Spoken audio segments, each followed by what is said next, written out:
I heard some strange rumor about my son, didn't believe it, but decided to watch him. The coffee in my hand had gone cold 20 minutes ago, but I kept gripping the cup anyway, using it as an excuse to linger in the school parking lot. Other parents rushed past me, checking their phones, honking at slow-moving cars, living their busy lives. I should have been doing the same thing, rushing back to the garage to finish Mrs. Henderson's brake job, or maybe finally calling the insurance company about that fender bender from last month. Instead, I found myself frozen in place, replaying a conversation I'd overheard just moments earlier.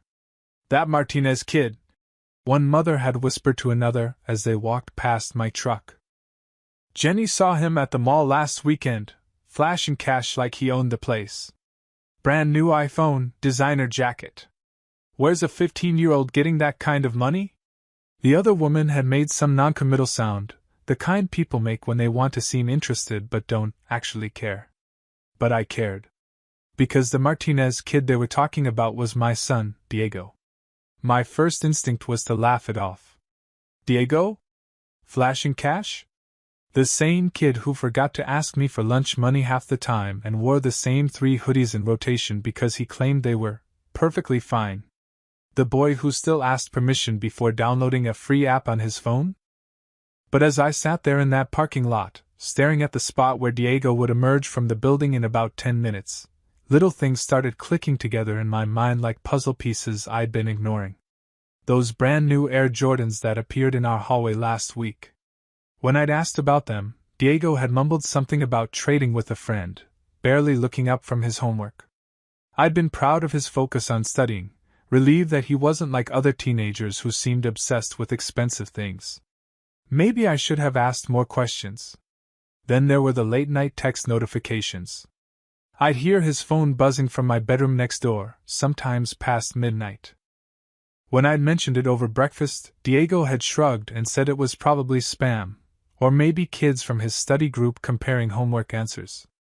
The explanation seemed reasonable enough. Diego had always been responsible about his phone use, never one of those kids glued to social media or gaming apps. And his backpack. Hell, how had I not noticed his backpack? For the past month, maybe longer, that thing had been stuffed to the brim. When Diego dropped it by the front door each afternoon, it hit the floor with a heavy thud that echoed through our small apartment. I teased him about it once, asking if he was carrying rocks for a geology project. He'd laughed, a quick, nervous sound, and said something about extra textbooks for AP classes.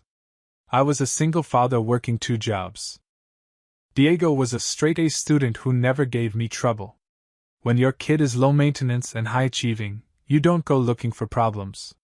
You count your blessings and focus on keeping food on the table and the rent paid on time. But sitting in that truck, watching other parents collect their children, I felt something cold settle in my stomach. Not panic, not yet, but a creeping unease that made my hands shake slightly as I set down my coffee cup. The divorce had been finalized 8 months ago. Since then, money had been tighter than ever. My ex-wife's support payments came sporadically, always with some excuse about her new job or unexpected expenses. I'd picked up extra shifts at the garage, and started doing weekend repair jobs for neighbors, but it still felt like we were always one emergency away from real trouble. Diego had noticed, of course. Kids always notice more than parents think they do. He'd stopped asking for things, new clothes, money for movies with friends, even small stuff like his favorite snacks from the grocery store. When his old sneakers developed a hole in the sole, he'd put duct tape over it and told me they were vintage now. He'd started doing his own laundry, making his own lunches, asking if he could help with anything around the house. I'd been touched by his maturity, grateful for a teenage son who understood that we all had to tighten our belts for a while. What kind of father does that make me? The kind who's so busy working and worrying that he doesn't notice when his child's problems might be bigger than homework stress. The school bell rang, and students began pouring out of the building. I spotted Diego immediately, tall for his age, dark hair that perpetually fell into his eyes, walking with that slightly hunched posture that teenagers perfect when they're trying to look casual. He was laughing at something his friend Marcus had said, looking completely normal. looking like my son. But as he got closer to my truck, I noticed his jacket. It was new, definitely new, some brand I didn't recognize but that looked expensive. The kind of jacket that cost more than I made in a week at the garage. Diego slid into the passenger seat and immediately started talking about his chemistry test, how he thought he'd aced the section on molecular bonding but wasn't sure about the last question. His voice was animated, excited, the way it always got when he talked about school. This was my son, the boy who genuinely enjoyed learning, who read science magazines for fun, who wanted to be an engineer someday and actually had the grades to make it happen. "Nice jacket," I said casually, pulling out of the parking space. "Thanks," his response was quick, automatic. "Marcus let me borrow it. His mom buys him too much stuff." Another reasonable explanation. Marcus's family had money. His dad was a lawyer. His mom worked in real estate. It made sense that they'd have extra clothes lying around. But as we drove home, I found myself studying Diego in my peripheral vision. The way he kept checking his phone, typing quick responses with his thumbs. The way he seemed to be calculating something in his head, his lips moving slightly as he worked through numbers. The way he clutched his backpack against his chest like it contained something precious. "How was your day, really?" I asked, turning down the radio. "Good. Normal. You know, school stuff." He looked out the window, watching familiar streets pass by. "How were your shifts? You look tired." There it was again, that mature concern, that attempt to take care of me instead of letting me take care of him. When had our roles started reversing like this? "I'm fine, son. Just the usual craziness at work." We rode the rest of the way home in comfortable silence, but my mind was anything but comfortable. Every rational part of me insisted that I was overreacting, that some gossipy parent had planted seeds of doubt that were now growing into full-blown paranoia. Diego was a good kid. Honor roll student. Never been in trouble, never given me a reason to worry. But as we pulled into our apartment complex, and Diego hefted that mysteriously heavy backpack over his shoulder, I made a decision that would change everything between us. I was going to start paying attention. Really paying attention. Because sometimes, the whispered rumors in school parking lots turn out to be more than just idle gossip. Sometimes they're warnings. 3 days of watching had taught me that Diego's schedule was more predictable than a Swiss watch. School ended at 3:15. He'd walk out with Marcus and a few other kids, laugh about something for exactly 4 minutes, then wave goodbye and head toward the bus stop. The 3:35 bus would take him straight home, where he'd arrive by 4:10, drop that heavy backpack with its mysterious thud, and ask about my day while rifling through the fridge. Except today, Diego didn't head toward the bus stop. I was parked across the street from Jefferson High, engine running, feeling like the world's most pathetic private investigator. My hands were sweating against the steering wheel as I watched my son walk in the opposite direction of home, his stride confident and purposeful in a way I'd never seen before. He turned the corner onto Maple Street, and I had to make a split-second decision that felt like jumping off a cliff. I pulled into traffic and followed him, staying far enough back that he wouldn't notice my beat-up pickup in his peripheral vision, but close enough that I wouldn't lose him in the afternoon crowd. My heart was hammering so hard I could hear it over the radio.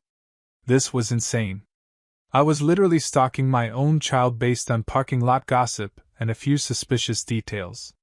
What kind of father does this? What kind of person follows their honor roll student son around like he's some sort of criminal? But then Diego stopped walking, and everything I thought I knew about my son shattered like glass. He was standing in the courtyard behind the old recreation center, the one that had been closed for budget cuts last year. The space was hidden from the main street, surrounded by chain-link fence and overgrown bushes that created a perfect pocket of privacy. And Diego wasn't alone. There were at least 15 kids there, maybe more, ranging in age from what looked like middle school up to high school seniors. They weren't hanging out or playing around. They were lined up, and they all had money in their hands. My son, my quiet, studious, responsible son, was standing at what could only be described as the center of operations. There was a folding table set up in front of him, covered with a black cloth like some sort of makeshift storefront. And the kids were approaching him one by one, like customers at a very organized, very illegal store. I watched in stunned silence as a girl who couldn't have been older than 13 handed Diego a $20 bill. He reached under the table, pulled out a small box, and handed it to her with the kind of smooth efficiency that spoke of practice. Lots of practice. Next was a boy around Diego's age, wearing a leather jacket that looked expensive. He handed over what appeared to be much more money, several bills folded together, and Diego reached into a different section under the table, retrieving a pair of pristine white sneakers still in their box. Then came the gadgets. Bluetooth earbuds still sealed in their packaging. A smartwatch that probably cost more than my monthly grocery budget. Phone cases with designs I'd seen in those trendy stores at the mall, the ones where everything costs 3 times what it should. But it was the snacks that really threw me. Bags of chips, candy bars, energy drinks, all the stuff the school vending machine sold, except Diego was selling them for half the price. Kids were buying them in bulk, stuffing their backpacks with enough junk food to last a week. The whole operation was running like clockwork. Diego had everything organized, categorized, priced. He made change without hesitation, handled multiple customers efficiently, even had what looked like a waiting list for certain items. This wasn't some spur-of-the-moment teenage scheme. This was a business. And the way he carried himself, that was what really knocked the breath out of me. Gone was the slightly awkward, humble boy who asked permission to download free apps. In his place stood someone who looked completely in control, almost cold, professional. The smile he gave his customers wasn't the genuine, warm expression I saw at home. It was calculated, charming in a way that felt practiced rather than natural. He was keeping a notebook, writing down transactions with the focus of an accountant. Between customers, he'd count money with quick, expert flicks of his fingers, then organize it into different stacks. When a younger kid approached without enough cash for what he wanted, Diego didn't just turn him away. He offered what looked like a payment plan, writing something down in a separate section of his notebook. Martinez runs a tight ship, I heard someone say, and I turned to see 2 older boys watching from nearby. They weren't customers. They were observers, studying Diego's operation with the kind of interest that made my stomach drop. Kid's got a real head for business. The other boy nodded. Shame he won't step up to bigger opportunities. Could make real money if he wasn't so careful all the time. Bigger opportunities. Real money. The words echoed in my head as I watched my 15-year-old son handle what had to be several $100s like it was pocket change. A car horn honked behind me, and I realized I'd been sitting in the same spot for almost 20 minutes. I drove around the block, parking where I could still see the courtyard but wouldn't attract attention. By the time I got back, Diego was packing up his operation, folding the table, organizing the remaining inventory into that perpetually heavy backpack. As he shouldered the bag and started walking toward the bus stop, toward his normal routine, toward home, toward asking me about my day like nothing had happened, I felt something break inside my chest. This wasn't my son. Or maybe it was, and I'd never really known him at all. For the next 2 weeks, I became someone I didn't recognize, a spy in my own home, a detective investigating my own child. Every instinct told me to confront Diego immediately, to sit him down and demand explanations. But a deeper, more terrifying instinct whispered that I needed to understand the full scope of what I'd stumbled into before I made any moves. What I discovered made my blood run cold. Diego wasn't just selling snacks and sneakers anymore. During my 3rd surveillance mission, parked behind the abandoned recreation center like some sort of deranged stalker, I watched him hand a high school senior what was unmistakably a brand new laptop, still in its sealed box. The kid handed over a thick envelope in return, more money than I made in 2 weeks at the garage. But it was the handoff itself that made my hands shake against the steering wheel. Diego looked nervous for the first time since I'd started watching him. He kept glancing around, checking over his shoulder, and when the transaction was complete, he practically shoved the envelope into his backpack like it was radioactive. That's when I noticed them. The older boys from before, the ones who'd been observing, Diego's operation. They weren't just watching anymore. They were involved. One of them, a tall kid with tattoos crawling up his neck, approached Diego after the laptop sale. I couldn't hear their conversation from my hiding spot, but I could read body language. The older boy was talking fast, gesturing with his hands, while Diego shook his head repeatedly. Whatever was being discussed, my son didn't want any part of it. Until the tattooed kid pulled out his phone and showed Diego something on the screen. Diego's entire posture changed. His shoulders sagged, his head dropped, and when he looked up again, there was something in his expression that I'd never seen before. Fear. Real, bone-deep fear. He nodded once, sharp and reluctant, and the older boy clapped him on the shoulder like they were old friends. But friends don't make each other look like they want to throw up. That night at dinner, I studied Diego's face as he told me about his chemistry test, about the book he was reading for English class, about perfectly normal teenage things. He looked the same as always, my smart, responsible boy who helped clear the table without being asked and reminded me to take my vitamins. But now I could see the shadows under his eyes, the way his hands trembled slightly when he thought I wasn't looking, the forced quality to his usual easy smile. "You okay, son?" I asked, reaching across the table to touch his forehead. "You look tired. Just studying hard," he said, pulling away from my touch with a laugh that sounded almost normal. "Gotta keep those grades up for college applications, right?" College applications. The dreams we'd talked about since he was in middle school, engineering school, maybe MIT if his grades stayed perfect, a scholarship that would give him opportunities I'd never had.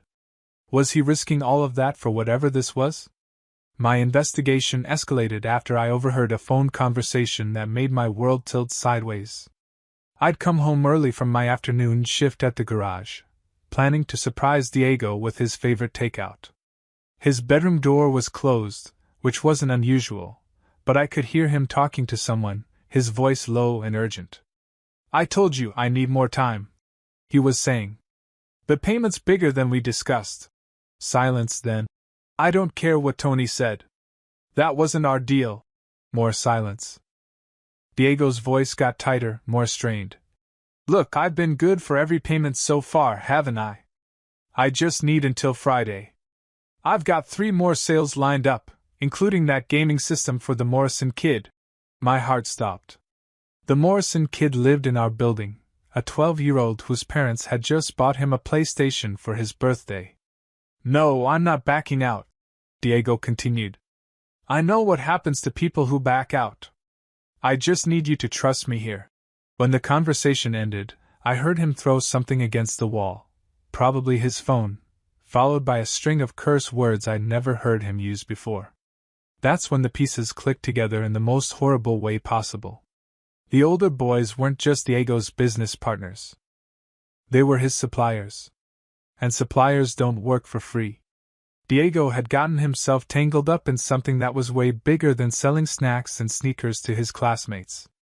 He was fronting deals, taking products on credit, owing money to people who probably didn't accept "I need more time" as a valid excuse. The laptop, the gaming systems, the brand name items that cost more than I made in a month, Diego wasn't buying them. He was getting them from somewhere else, selling them, and keeping a cut. But if something went wrong, if a deal fell through or a customer couldn't pay, my 15-year-old son would be the one left holding the debt.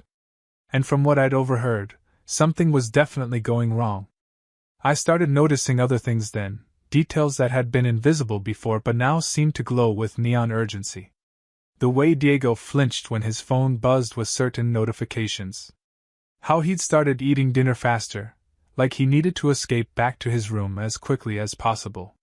The fact that he'd stopped talking about his friends, stopped mentioning Marcus or anyone else from his normal social circle. My brilliant, responsible son was drowning in something that was spinning rapidly out of his control.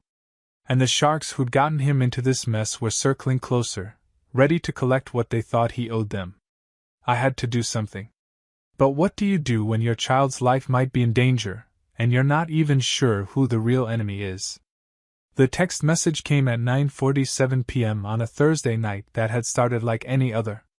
I was fixing a broken lamp in the living room, half watching some mindless TV show, when I heard Diego's phone buzz from his bedroom. Nothing unusual there, except for the sound that followed. A sharp intake of breath, then silence so complete I could hear my own heartbeat. "Everything okay in there?" I called out. "Yeah, Dad. Just homework stuff." But his voice cracked on the word homework, and I knew with absolute certainty that my son was lying to me. An hour later, I heard his bedroom door creak open. I pretended to be asleep on the couch, watching through barely open eyes as Diego crept toward the front door, moving with the practiced silence of someone who'd done this before. He paused at the door, looking back toward my sleeping form, and I saw something in his face that made my chest tighten with panic. He looked terrified.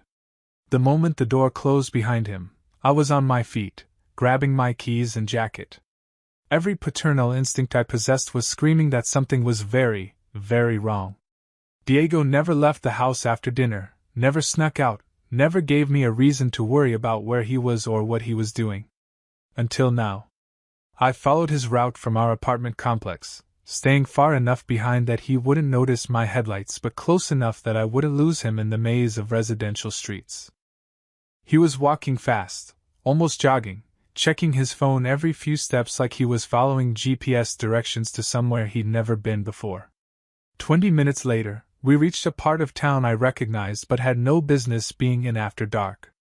The old industrial district, where half the streetlights were broken and the other half flickered like dying fireflies.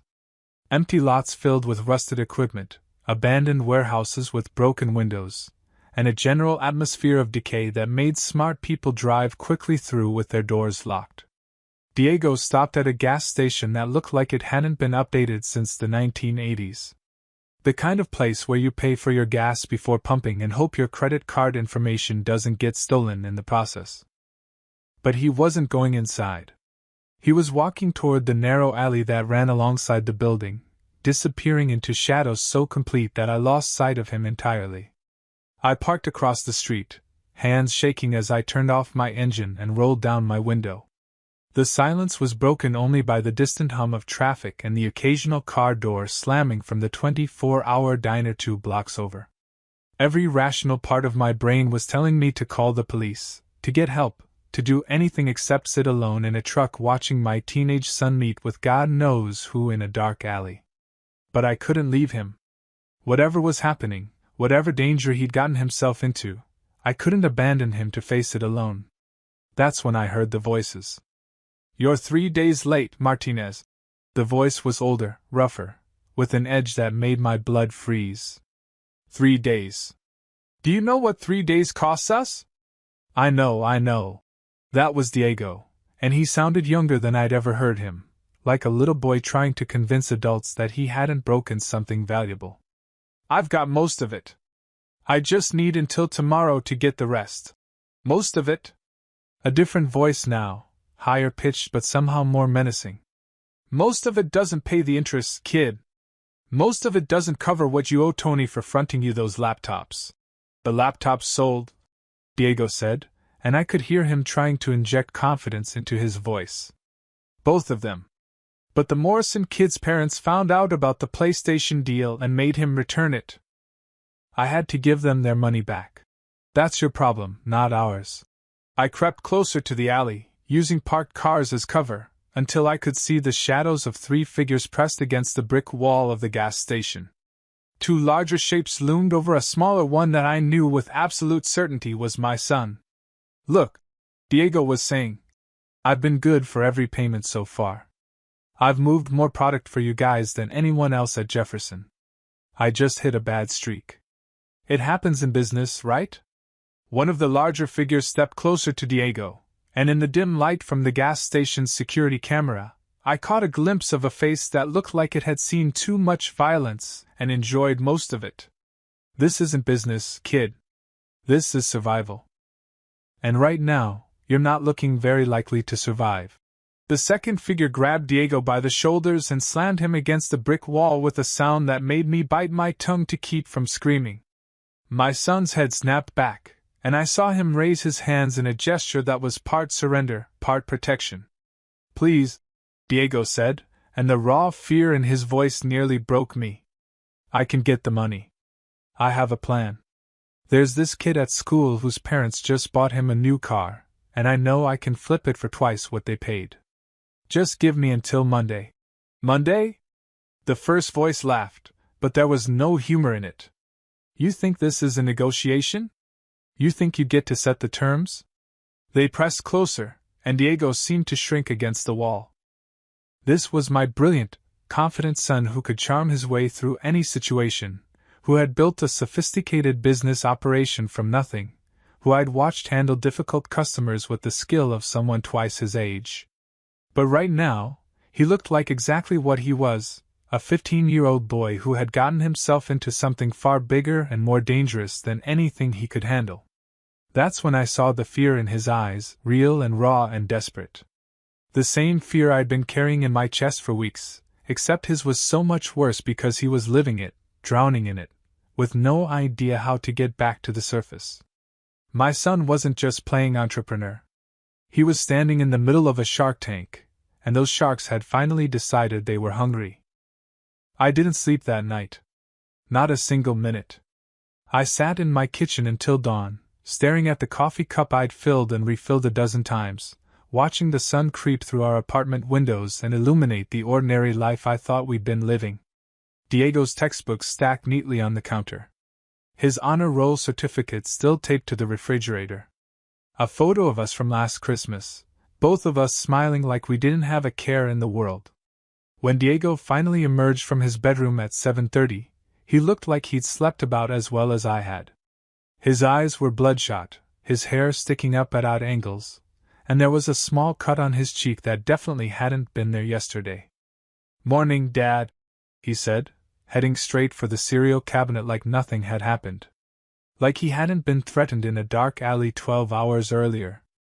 Like our entire life wasn't built on lies I was only just beginning to understand. "Sit down." My voice came out harder than I'd intended, sharp enough to make Diego freeze with his hand on the cabinet door.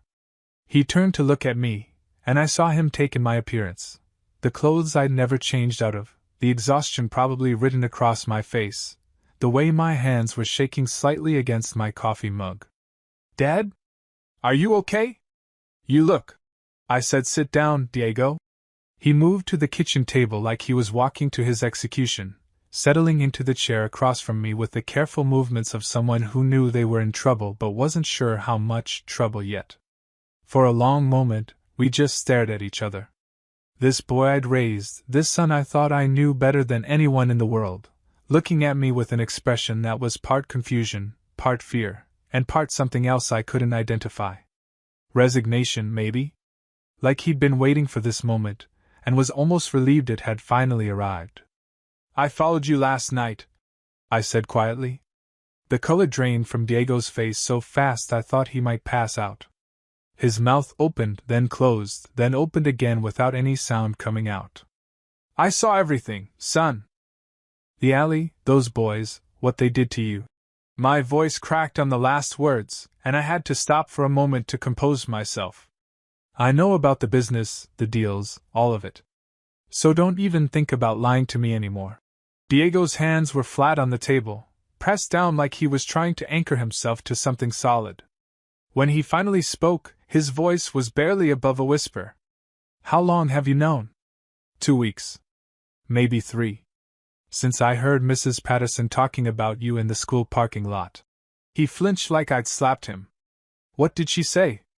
"That you were flashing cash around town. That a 15-year-old shouldn't have that kind of money." I leaned forward, trying to catch his eyes, but he was staring down at his hands. "Diego, look at me. Please." When he finally raised his head, I saw tears threatening to spill over, and something inside my chest cracked wide open. "I didn't mean for it to get this bad," he whispered. "I swear, Dad, I never meant for any of this to happen." "Then tell me how it did happen. Tell me everything, and don't leave out a single detail." The story that poured out of him over the next hour was simultaneously exactly what I'd expected and nothing like what I'd prepared myself to hear. It had started innocently enough, Diego selling his own lunch to kids who'd forgotten theirs, making $1 here and there.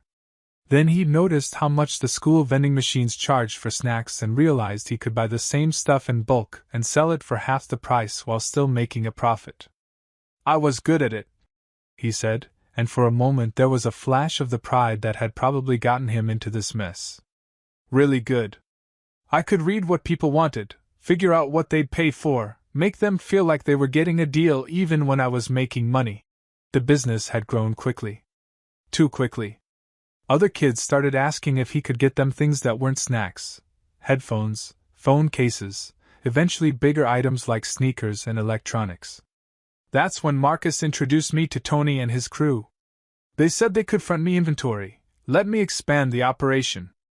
All I had to do was pay them back with interest when I sold everything. And you believed them?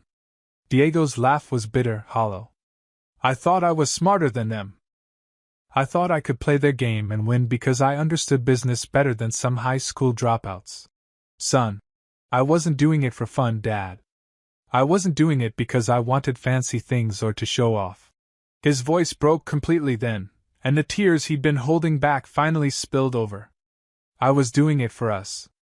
For you. The words hit me like a physical blow. What? Do you think I don't notice? Do you think I don't see you counting change before we go grocery shopping, or the way you stare at bills before you open them? Do you think I don't know that Mom's checks don't come when they're supposed to, or that you're working double shifts just to keep us afloat? I reached across the table for his hand, but he pulled away. I thought if I could just make enough money, I could help. Take some pressure off you. Maybe save enough for college so you wouldn't have to worry about that either. He wiped his nose with the back of his hand, looking younger than his 15 years. I thought I was helping, but I just made everything worse. And now I owe them $3,000, and if I don't pay by tomorrow... He didn't finish the sentence, but he didn't need to. I'd seen enough in that alley to understand exactly what would happen if Diego couldn't pay his debts. Why didn't you come to me? I whispered. Why didn't you tell me you were worried about money? Because you're my dad, he said simply. You're supposed to take care of me, not the other way around. But I thought if I could just fix it myself, you'd never have to know how bad things really were. Looking at my son across our kitchen table, my brilliant, misguided, terrified son who tried to save our family and nearly destroyed himself in the process, I realized that we'd both been carrying secrets, both trying to protect each other from truths we thought were too heavy to share. And now we had less than 24 hours to figure out how to save his life. I called in sick to both my jobs that Friday morning. For the first time in 8 months, someone else would have to handle the morning rush at the garage, and the weekend repair jobs would have to wait. My son was drowning, and I was the only lifeline he had. Dad, you can't get involved, Diego pleaded as I laced up my work boots with the grim determination of someone preparing for war. These aren't the kind of people you reason with. They're dangerous. More dangerous than a father protecting his child?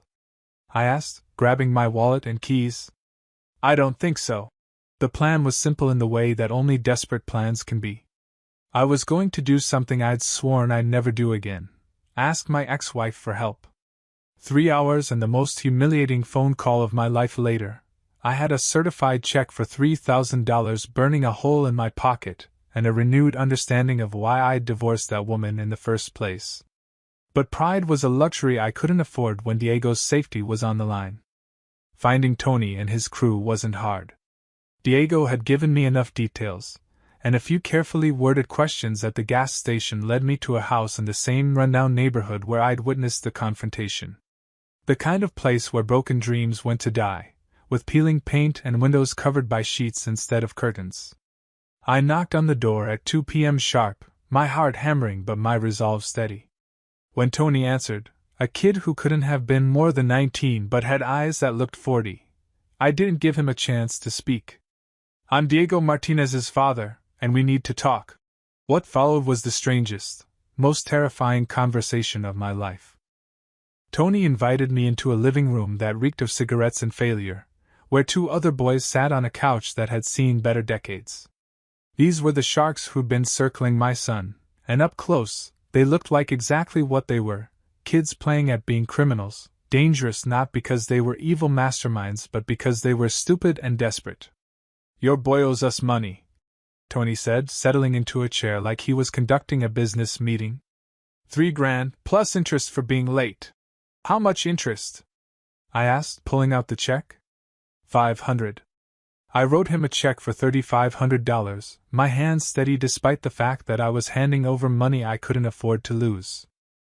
This covers everything Diego owes you, plus interest, plus a little extra to make sure you never contact my son again. Tony stared at the check like he'd never seen that much money in one place. Man, your kid was good for business. Smart, reliable, brought in more customers than was. I interrupted. Past tense. Diego's done with this business, and if any of you so much as look at him wrong, I'll make sure every parent at Jefferson High knows exactly who's been selling their children stolen merchandise. The threat hung in the air between us. These boys made their money by staying invisible, by operating in shadows where parents and teachers couldn't see them. The last thing they wanted was attention from adults who could make their lives very complicated. We got other kids who can move product, one of the boys on the couch said, but he didn't sound convincing. Then go find them, I said, standing up. But leave mine alone. I walked out of that house with my legs shaking and my heart racing, but I'd done what I came to do. Diego was free, even if freedom had cost us money we couldn't afford to lose. When I got home, I found Diego exactly where I'd left him, sitting at the kitchen table, staring at his hands like they belonged to someone else. It's done, I said simply. He looked up at me with an expression of relief so profound it almost brought me to tears. How much? More than we had. Less than losing you would have cost me. That evening, as we sat together on our couch sharing takeout from the Chinese place Diego loved, I watched my son really smile for the first time in weeks. The weight that had been crushing him was gone, but I could see he was still processing everything that had happened. I'm sorry, he said quietly. For all of it. For lying for the money, for putting you in danger. I know you are. But Diego, listen to me, that brain of yours, that ability to see opportunities and make things happen. That's not a flaw. That's a gift. The problem wasn't that you were too smart, it was that you were too isolated. He looked confused. What do you mean? You tried to solve our family's problems all by yourself. You saw me struggling and decided it was your job to fix it. But that's not how families work, son. We're supposed to struggle together, solve problems together, support each other when things get hard. But I wanted to help. And you will help. Your intelligence, your drive, your ability to understand how things work, those qualities are going to take you places I can't even imagine. But next time you want to save the world, or just save your old man, talk to me first. Because the same fire that makes you extraordinary can burn you alive if you're trying to tend it all by yourself. 6 months later, Diego was accepted to MIT on a full scholarship. His essay about learning the difference between entrepreneurship and desperation apparently made quite an impression on the admissions committee. But the real lesson wasn't about college or careers or even about the dangers of getting involved with the wrong crowd. It was about trust and family, and the difference between helping someone and trying to rescue them from problems you're too young to understand. Sometimes the most brilliant people make the most spectacular mistakes, not because they're not smart enough to see the danger, but because they're too smart to ask for help. And sometimes, the only way to save someone you love is to step into the darkness with them and help them find their way back to the light. As fathers, we want to protect our children from every possible harm. But maybe the most important protection we can offer isn't shielding them from the world's dangers. It's making sure they never feel so alone that they think facing those dangers by themselves is their only option. Diego learned that intelligence without wisdom can be dangerous, that good intentions don't always lead to good outcomes, and that the people who love you are there to help carry the weight when it gets too heavy for one person to bear. And I learned that sometimes the rumors whispered in school parking lots aren't just gossip. They're a father's last chance to save his son from drowning in waters too deep for a 15-year-old to navigate alone.